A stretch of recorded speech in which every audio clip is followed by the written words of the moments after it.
கருப்பு நாய் கார்த்தி வீட்டு வரைக்கும் வந்துவிட்டு சிறிது தூரம் நடந்தது.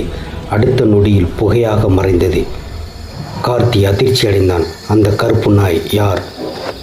அந்த இரவு கார்த்திக்கு தூக்கம் வரவே இல்லை. அந்த நாய் யார்? என்னை காப்பாற்ற வந்ததா? அப்போ அந்த இரத்த காட்டேரி யார்? மறுநாள் காலை கார்த்தி நடந்ததை அம்மாவிடம் சொன்னான்.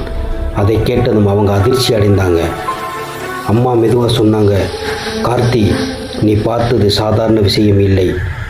அந்த இரத்த காட்டேரி ஒரு காலத்தில் இந்த ஊரில் வாழ்ந்த மனிதன்தான். அவனோட பாவங்களால் அவன் ஆவி இரத்த காட்டேரியாக மாறிவிட்டது. அம்மா கடைசியில் சொன்னாங்க, உன்னை காப்பாற்றியது நாய் இல்லை, அது இந்த ஊரை காக்கிற காவல் சக்தி. அப்போது அந்த கருப்பு நாய் யார்? இரத்த காட்டேரி இன்னும் ஊரில் இருக்கா? தொடரும் பார்ட் 3.